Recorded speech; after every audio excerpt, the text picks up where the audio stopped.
Hey, I thought I would have a fatal four-way in the cage with four of the top WWF 80s wrestlers: Hulk Hogan, Andre the Giant, Randy Savage, and Ultimate Warrior. Let's see who wins this. This should be fun. Let's enjoy. Here we go. This is cage match 10, my 10th cage match, and I'll keep this series going. And who knows? Hopefully, I'll be doing cage match 1,000 one day. We'll see. See how if people are liking this. I'll keep going with them. But this is my 10th one, and this is pretty cool. This is a pinner submission. This you can't set it for. They should add this. You can't set it for elimination, and you can do it in a regular wrestling ring. You can do it for elimination. In the cage, you can't set it for elimination. So this is first fall wins pinner submission. So this is only whoever gets a pinner submission first is going to win this one. Pretty cool though. This is I'll have to do some tag team cage matches too. You can do those, and do some triple threat cage matches as well. But this is all. Thought this would be a cool one to start with. All my first 9 matches were all one-on-one, which I prefer one-on-one matches, but I'll mix in some of these. This is pretty cool. Too bad you can't do 8 in a cage. That's another thing. I don't know why you can only do up to 4 in the cage. You can do more in a Hell in a Cell, but in a cage you can only do up to 4 for some reason. So the best way to do that, I like the you can do like fatal 8-ways in the regular wrestling ring without the cage. Those are fun to do too. I should start a series on those. Have a fatal 8-way series. All right.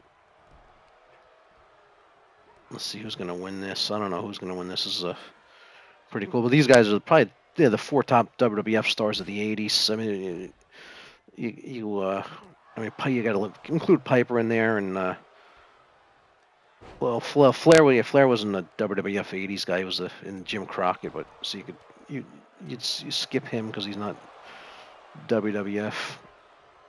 But if he was in WWF, you'd want to put him in the 4 also. But these guys, because Hogan and Andre, these all main evented the WrestleManias. The Hogan and Andre main evented 3, and Hogan and Savage main evented 5 in '89. Actually, yeah, that was '90. Hogan and Warrior main evented 6, but that was in '90. But yeah, it's kind of a Warrior's prime.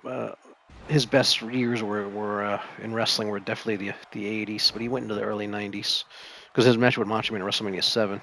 Yeah, all these guys fought each other. I mean, the Warrior fought Andre at house shows, and like the summer and fall before WrestleMania 6, the following spring in 1989, and Macho Man and Warrior had the great match at WrestleMania 7. Hogan fought all these guys at WrestleManias. 3, 5, and 6 against Hogan were those main events. So these guys were the biggest, probably WWF's 4 biggest stars of the 80s. And I mean, you definitely include, if you're taking 4, so you you put Piper. It's hard to pick 4 because Roddy Piper is big too. It's kind of who you would take out of there for Piper.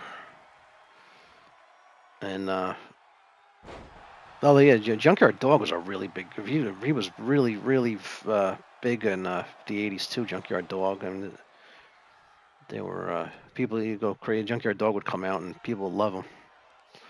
So he was another big. Yeah, so if I got to pick 4, I go with these for WWF. That's why, because they were all main event and WrestleManias together here. And because yes, best match in WrestleMania, it wasn't the main event, but best match in WrestleMania 7 was Warrior and Macho Man. So a lot of people agree it was better than the main event. And then, of course, one of the great, most famous WrestleMania matches was Macho Man and Ricky Steamboat. But yeah, Macho Man and I wanted a fatal 4-way in the cage with 4 stars of the 80s, so I thought these were the best 4 to pick. But I know people will differ and stuff like that. But this is best I could think of if I wanted to pick 4. But there was a lot of great wrestlers at the time, and Big John Studd, King Kong Bundy, of course, was main event WrestleMania 2. Hogan and Studd should have main evented at WrestleMania. That would have been cool. Hogan versus Big John Studd. they had some good matches. I enjoyed them fighting they fought it on house shows for the championship. Who's gonna win? Macho Man's going for the pin on Hogan here. But yeah, I figured I'd take 4 stars.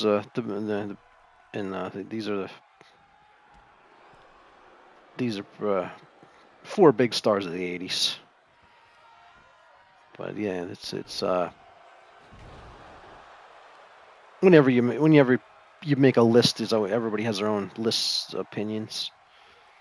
But it's hard to pick 4. But I think these are the best 4 to go with.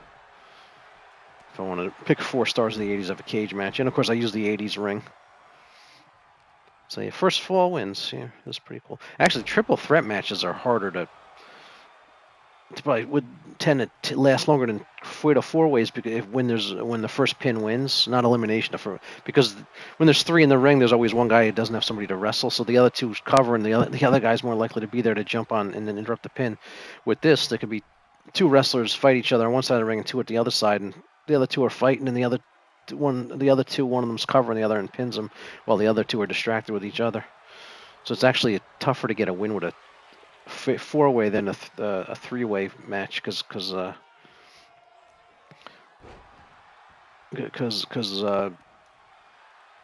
there's always one guy doesn't have somebody to fight. But when a 4-way, the other 2 could be fighting each other, not know what the other 2 are doing. The other 2 could be getting the pin and getting the win. So with 3, there's 2 guys fighting, and the other guy standing there sees him cover. The other guy jumps on him, and interrupts the fall. But it's I guess they call it a triple threat. This is a quadruple threat, and I never hear it's called that. But this is like you call this a quadruple threat match.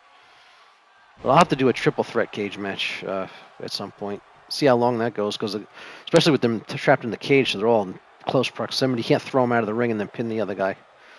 That would make a because I don't think I've ever done a triple threat cage match. I don't remember. Maybe I have. I can't remember, but that could last a while because the other guy, the one free guy, is going to interrupt the other 2. You got to beat the other guy up in a corner and then pin the other guy. And this is going to take long enough, but I think there's more potential for a fall to happen sooner in this kind of match because see, like Macho Man and Warrior fighting over there, and Hogan and Andre could be pinning Hogan when the Warrior and Macho Man are tied up with each other and get the pin. But if it was just like Andre, Hogan, and Warrior, Hogan and Andre are pinning, and Warrior's by himself, so he's not distracted by somebody else, so he could go interrupt the fall, more likely. So you'd think a triple threat would actually last longer than a fatal 4-way. If there's no elimination. If there's elimination, it changes everything. But if the first fall wins, it's you're going to break it up here. But, of course, you got the other 2 guys beating on the ropes, and Macho Man wins it. There you go. That's how the fatal 4-way ends. That's it. That was cage match 10, and then I'll see you at the next one.